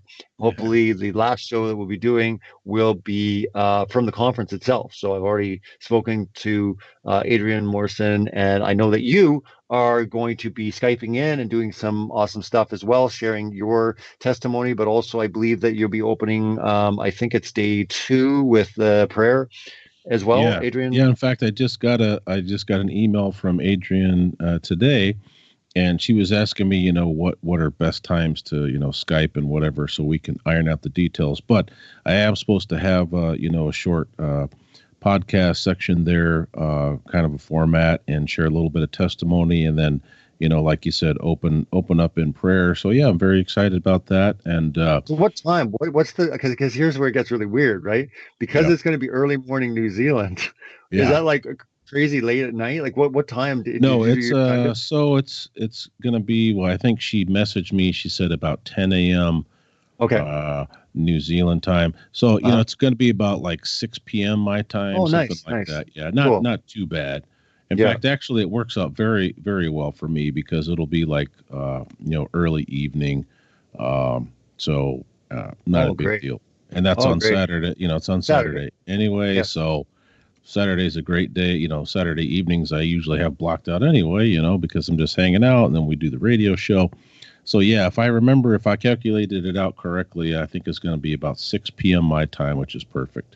Yeah. So when you say you're Skyping on the Saturday, your Saturday, correct? Yeah, because it'll be Sunday morning. Correct. There, so. Correct. Yeah. Exactly. Yeah. That's what I'm saying. It's all weird, right? It's in the future, right? Yeah, that's weird, man. I was like, it is really. How are we going to make this radio thing work? Yeah, it's good. Oh, it works out fine, because like I said, I'm just like hanging out here. It's 3, almost 3:30 on a Sunday afternoon, right? And it's 11:30, almost 11:30 p.m. here in Ohio. I know. You're going to be going to bed after the show, and I'm just going to be getting going. It's like for the day. Yeah. I'll let you know. I'll let you know how Sunday is, though. So I'll send you a text so far and be like, when you wake up in the morning, I'll be like, it was good. You're going to enjoy it. Yeah. It should be a lot of fun. But yeah, no, I'm really looking forward. Obviously, Adrian's put a lot of time and effort into, and this truly is like the first. I know that last year they did kind of a meetup / conference, kind of little smaller version of getting people together, but nothing to the caliber and what Adrian's putting on. So I would say that, this is the first official bringing in international speakers and bringing in, a melody of so many different type of people. I know that you should be bringing you in, Rob Skiba. I believe this Bonacci is going to be in there. Amber Plaster, I think, is going to be singing. Oh, cool. Flat Earth Man, I think he's Skyping in. But there's like a whole list. You can see the schedule. And if you're interested in information, I believe the website is. Let me see here. It's FENZ, like FENZ. FENZ expo.co.nz. So if you go there, you can see the lineup, everything there. I know that they will not be live streaming or anything like that. They're planning to do a DVD or a digital download, I believe, after the conference. Yeah. All the stuff will be closed down until afterwards. But if you are in New Zealand, or someone, some Kiwi in New Zealand that would like to come or interested in this topic, get them the link, get them the information, and hopefully, they'll be able to come out and check it all out. So I know there's a lot of people really excited to finally meet me. They've been following my work for years, and really excited. It's always amazing to me when you're in a different country and you find out like how many people have actually been following, but like you mentioned before about like the global lie, right? Or Yeah. scientism exposed or impossible. And it's just like, it's amazing sometimes when you find out exactly that what God is, how he's working through you and affecting so many people's lives, really changing people and, helping their relationships and just understand the Bible, right? There's a lot of people coming to the Bible and the understanding of the gospel and everything through flat earth, which, I agree with you. It's not salvational in the sense that, if you're already a believer, this is, a secondary doctrine, but this can be definitely salvational for many people if science has been their hindrance, not looking at the Bible, right? Scientism has been very deadly, keeping people away or ridiculing or laughing at the literal nature of what the Bible states. And Well, that's the thing, like a lot of people will try to minimize and say, "Oh, well, this doesn't matter." But if we both understand, and most people would agree with us, that God uses many different, events, situations, things happening in people's lives, right, that bring them into a study and an understanding about Christ, right? Well, this is no different. This is a topic, it's a phenomenon that God is using. And so, this topic is, for some people, like you said, is the important topic that they needed to bring them to a better understanding of the true creation. And then from there, they decided, look, I need to decide on what's my relationship with the Creator, So for some people, I don't have a problem saying that if they hadn't stumbled across flat earth, they might not have become saved because they wouldn't have dove into the scriptures, right? Mm-hmm. It's obviously Jesus and his blood that does the saving, and it's, the word of God is what's powerful. But I know people personally that became believers, on the heels of this understanding of creation, and that created a zeal for them to study the word, to get to know Jesus Christ. And so, that's amazing. And so why would anybody, want to minimize that? It's sad to see that some people will try to deny that the subject of creation couldn't possibly be a catalyst for someone to get to know the Creator. I mean, it's crazy. Mm-hmm. Let's use some common sense, folks, Yeah, and again, and with this topic, you can definitely see the censorship, especially with YouTube and other social media platforms. Yeah. They're really putting the pressure on making sure that this type of information is not seen, right? Yeah. It's not shared.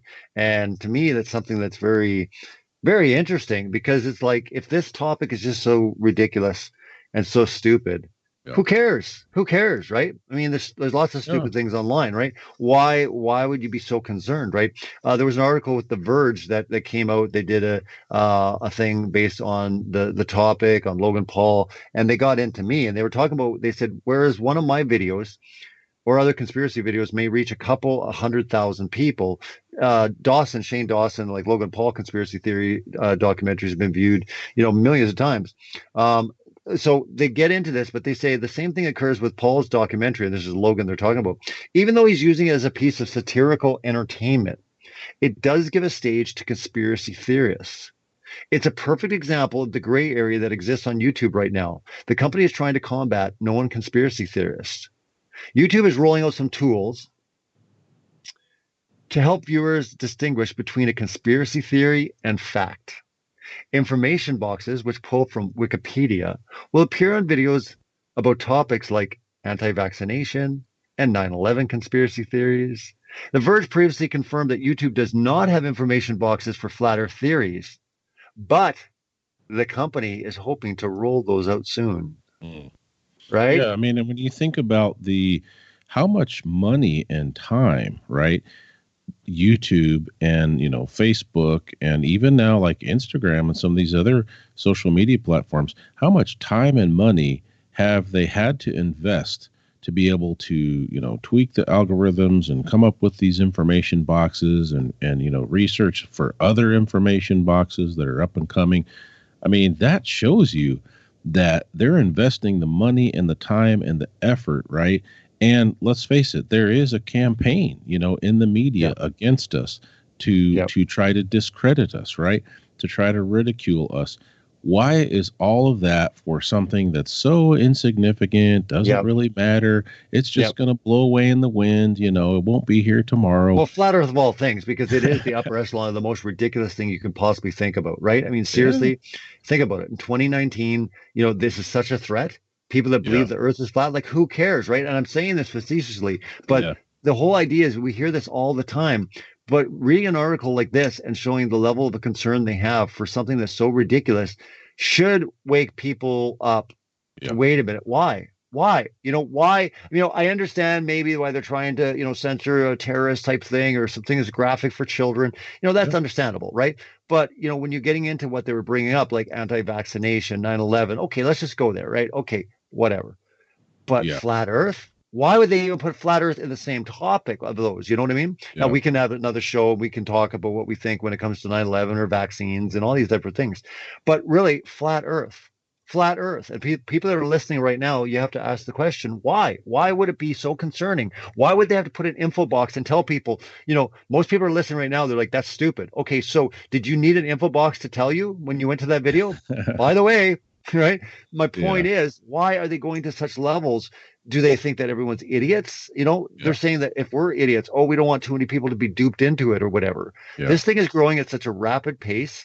It is affecting many, many different platforms, not just the social media platforms.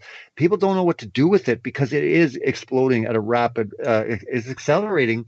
And like I said, this year alone, Pastor Nate, I'm speaking at like 5 conferences, right? Wow. Take on the World with New Zealand, with all, 5. I mean, when I started the Flat Earth International Conference back in 2017, that was it. It was 1, right? Now, and that's just 5 months. I'm not even at all of the conferences this year, and that's just on that topic, right? Or that topic is included. So again, when you start seeing this, and I mean, there has been conferences in all sorts of different countries, even South Korea. This thing, I talk to journalists all the time, and they say, is this happening in other parts of the world? I'm like, absolutely. Russia, right? Russia, talk about Israel and all that. Israel, I have lots of people that follow my work from Israel. So it's just unbelievable to me that they have to go to these extents. Like, okay, we're going to put info boxes, and my one video, they went so far where they have a big disclaimer, like, warning, this might be offensive, right? And then you click through once you say, okay, I agree. And when you get into it, they took out all my comments. I think there was almost 7,000 comments on this one video.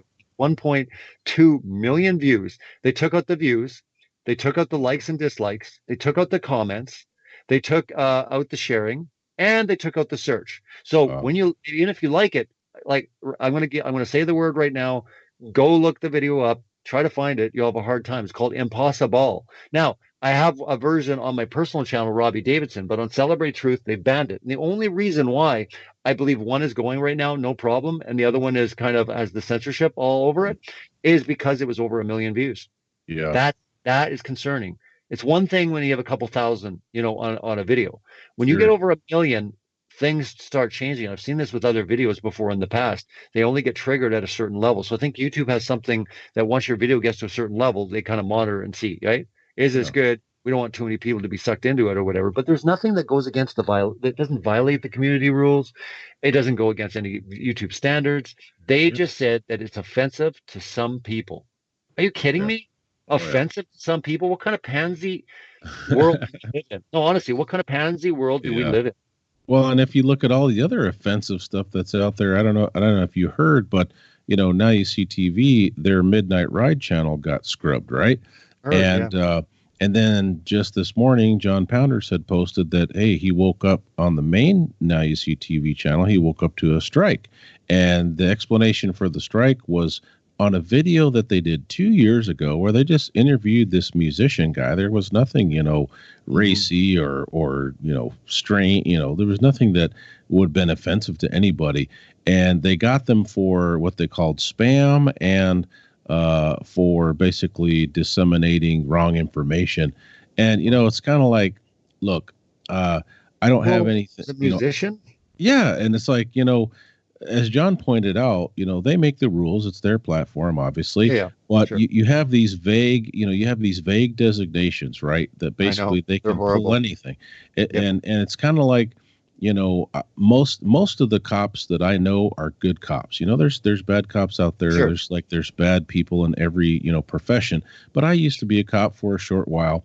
And I can honestly tell you that, this designation of disorderly conduct, right? I mean, that can be just about anything that the cop wants to use against you, know. I mean, let's be honest. And it's kind of like, this language like, oh, well, this was spam. Okay, but then they can't tell you how it was spam, So, yeah, I mean, you're right. They're working overtime on some of these, projects, and even with certain smaller channels. I interviewed Realm Walker on my channel a couple of days ago. I had a premiere about it, and he was talking about how every time he gets close to 1,000 subs, they bump him back down, because now some of the new rules, you can't live stream unless you have at least 1,000 subs, right? I heard that because of the attacks, right? Because of the last attacks I heard. Yeah. So, we helped boost him up this last couple of days, and he's back up. He's only like around 5 away from 1,000. He's like, as soon as I pop over, they're going to start nuking people off, But so it's funny that they obviously, like you said, the bigger channels like yourself and others, the videos that get, hundreds of thousands and approach 1 million, obviously those are the ones that they're most concerned about. But it is interesting to me that even certain smaller channels, because of the fact that, like Realm Walker, he does weekly activism in the Chicago area, and so they're just like, look, we want to nip this in the bud before he has a chance to grow. So, and I'm not saying that every little sub you lose or something is conspiracy. Some of it is people just unsub you, Yeah. But there's some things that, as you know, in your experience, you just can't deny. I mean, you could say, yeah, this is, they're messing with you. Because they've come out and said they were going to do it, Yeah, and it's tough too, because sometimes think, oh, YouTube is a big bad enemy, but YouTube is a company, right? Yeah. They're a company. They want to appease advertisers. They want to appease creators, right? Yeah. They honestly do, because they know without the creators, the eyeballs aren't there, right? They know that conspiracy videos are getting a lot of eyeballs, but the advertisers are complaining, or the government's complaining, whatever, right? So they got to play. That's why they're putting info boxes. But the reality is this: they're going to put info boxes. They're going to do all of this, and it won't be enough.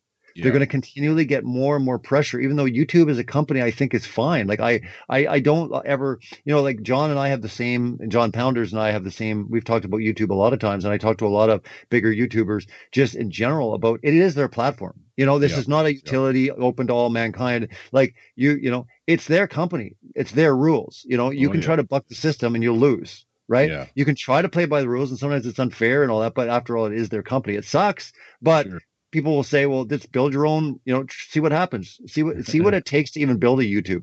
People are like, oh, I'm going to build my own website. If you understand exactly what kind of server power you need to generate billions of bandwidth, I forget how many hours of video is uploaded, like a second. It's insane. Yeah. Like it's, an hour. I mean, it's unbelievable infrastructure it takes to do a YouTube. And unfortunately, it's a monopoly right now. It truly is, because that's where everyone is. So you try to kind of do the best you can, stay focused. If there's certain things for sure that are probably going to get you kicked off, probably don't touch on that, because you will lose. Eventually you will lose if you try to fight the system.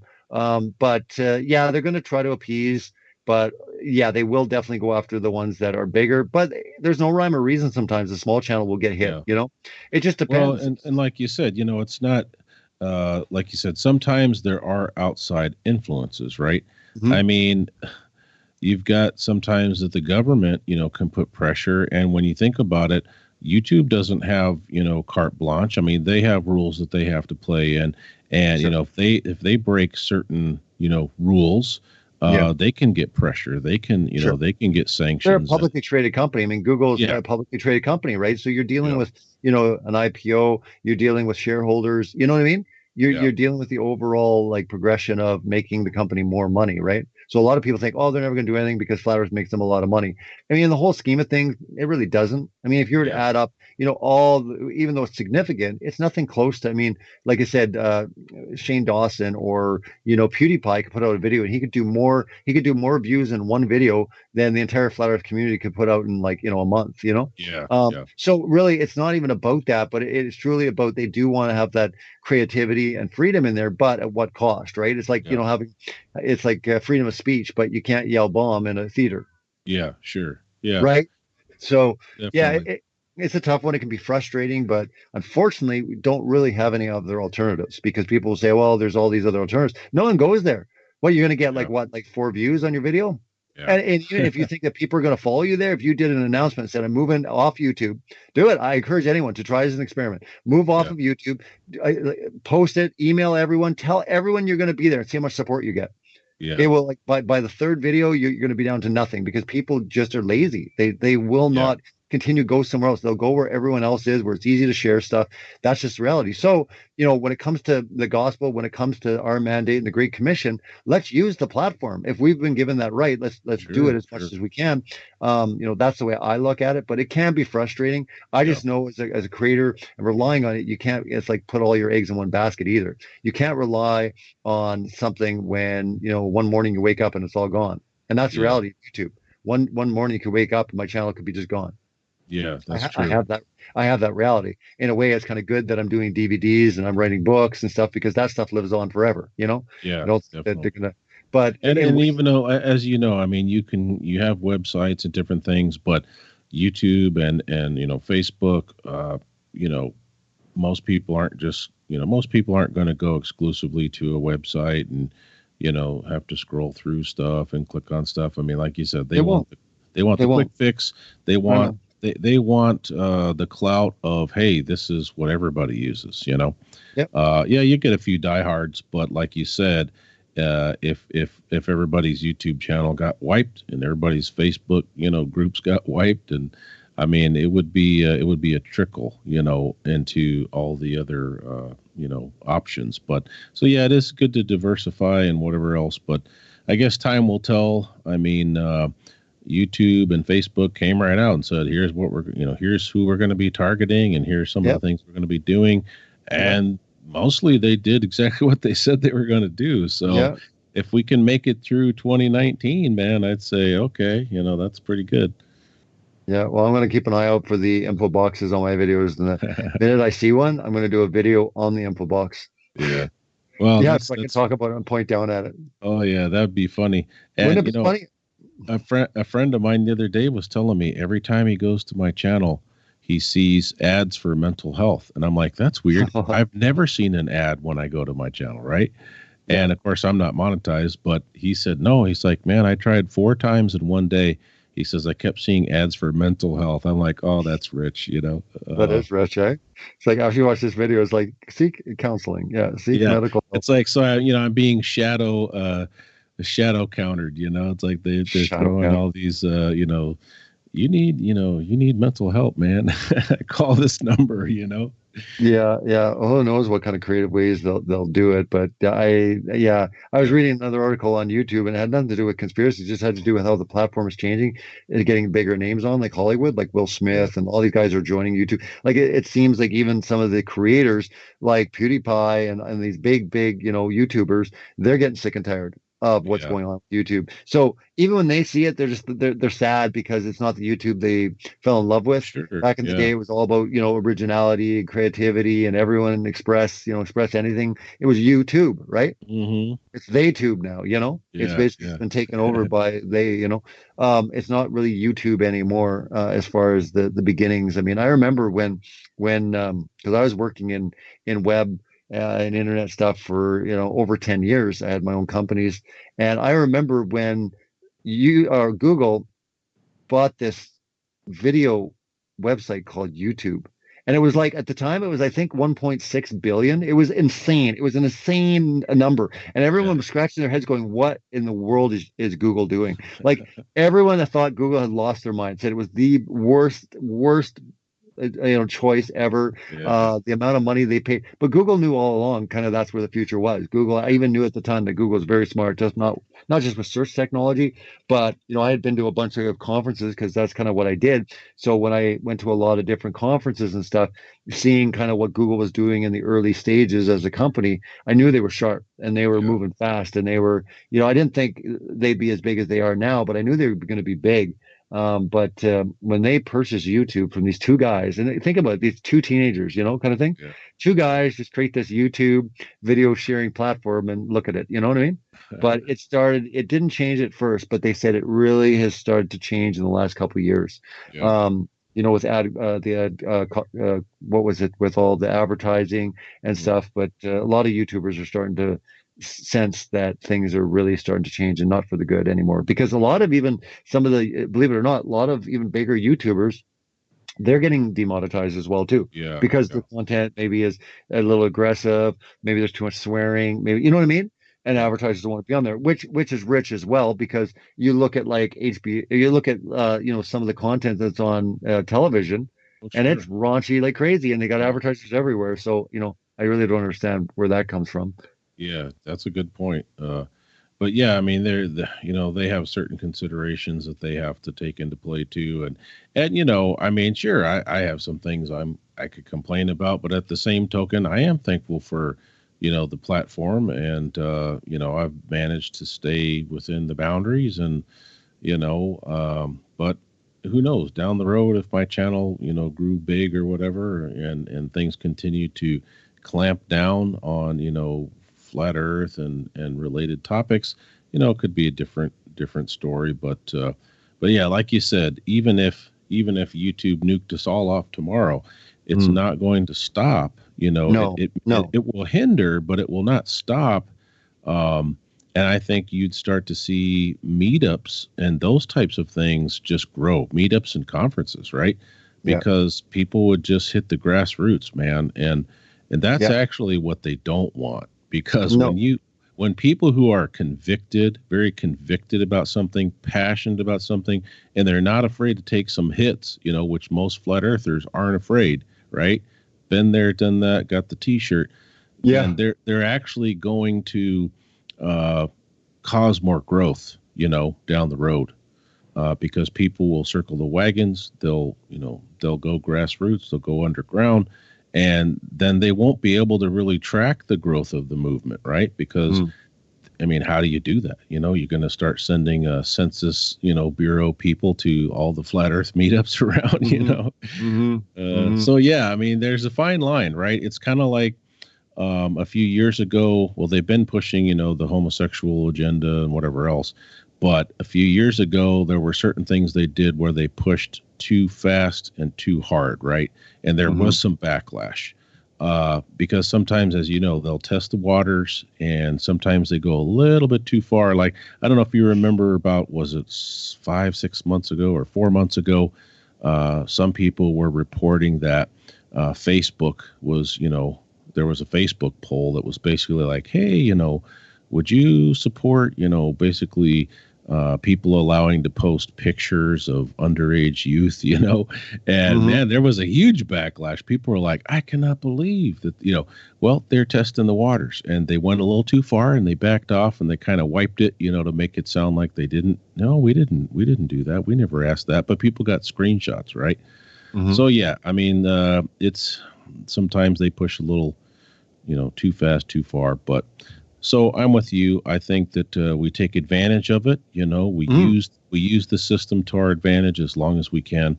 Sure. And if the rules change, then we just have to adapt.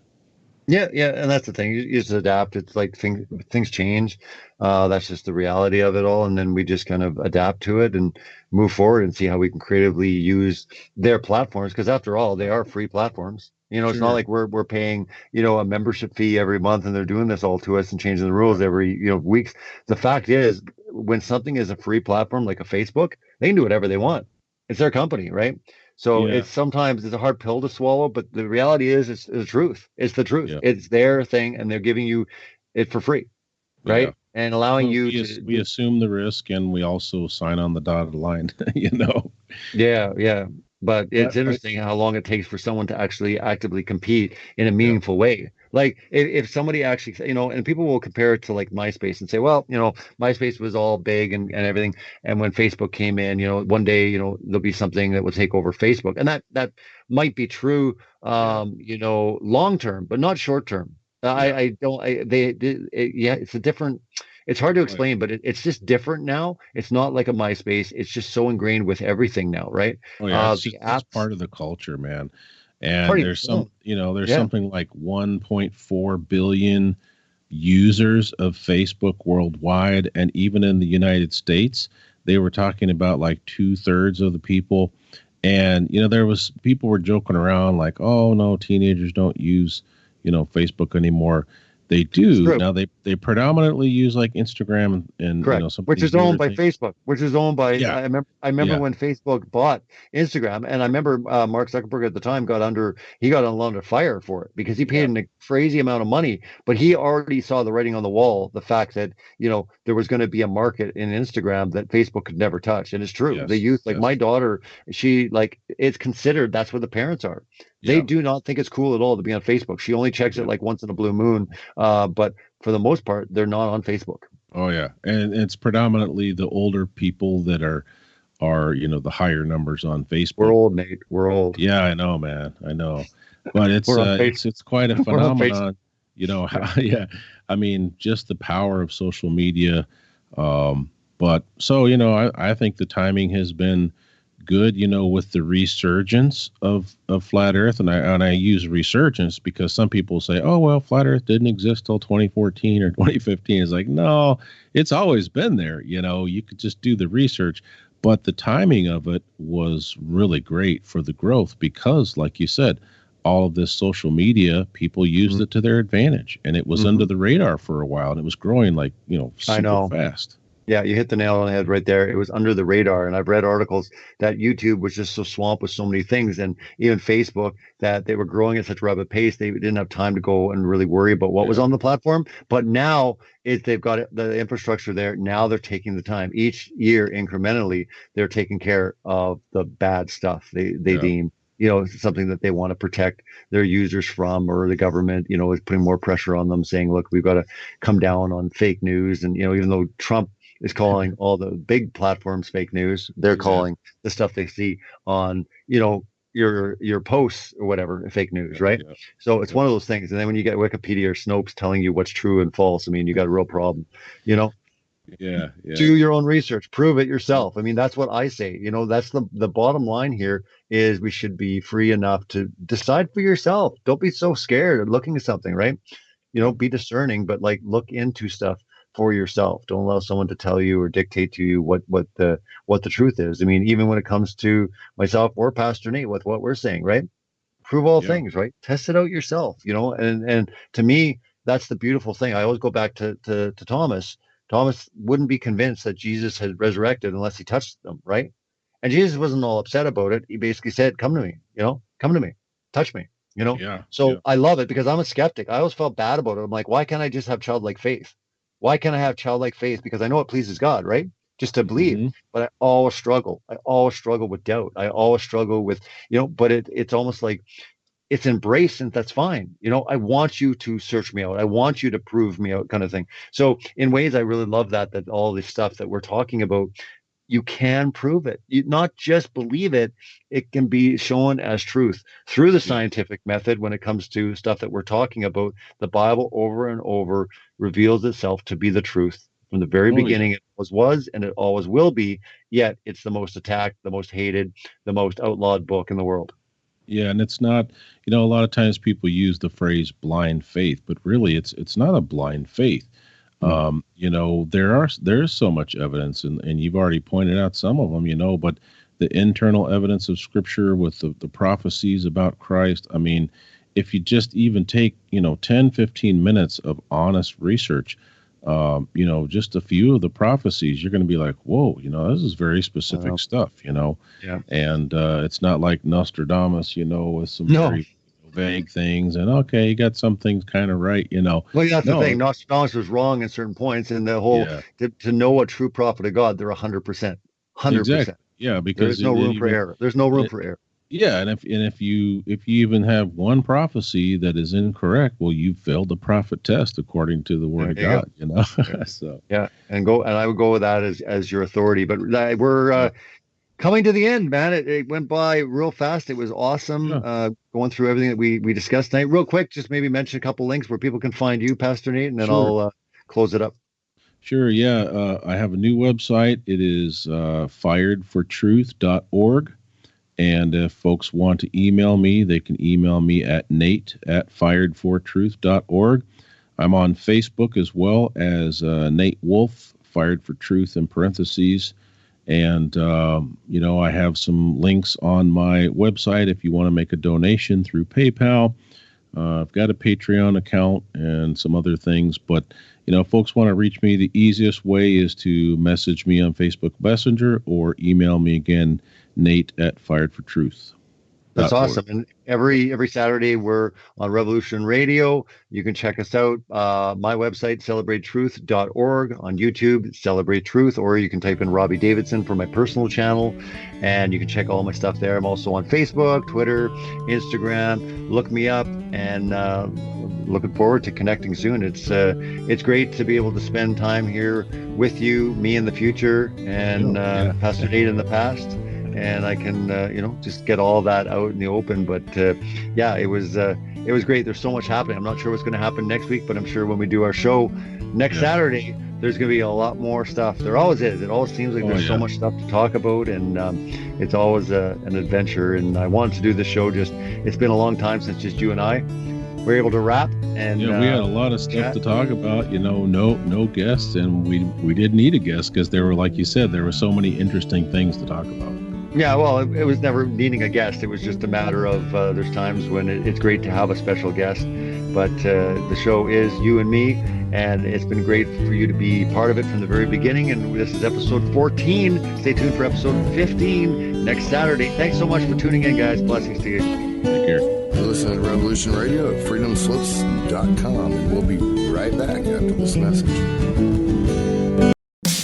Don't miss Celebrate Truth with Robbie Davidson and Pastor Nate every Saturday, 7 to 9 Pacific, 10 to midnight Eastern on Revolution Radio. They talk the Bible and how it exposes a lot of lies in the world with special guests, roundtable discussions, and call-ins from you, the listeners. This is not your typical Christian radio show. Celebrate Truth with Robbie Davidson and Pastor Nate every Saturday from 7 till 9 p.m. Pacific, 10 midnight Eastern on Revolution Radio.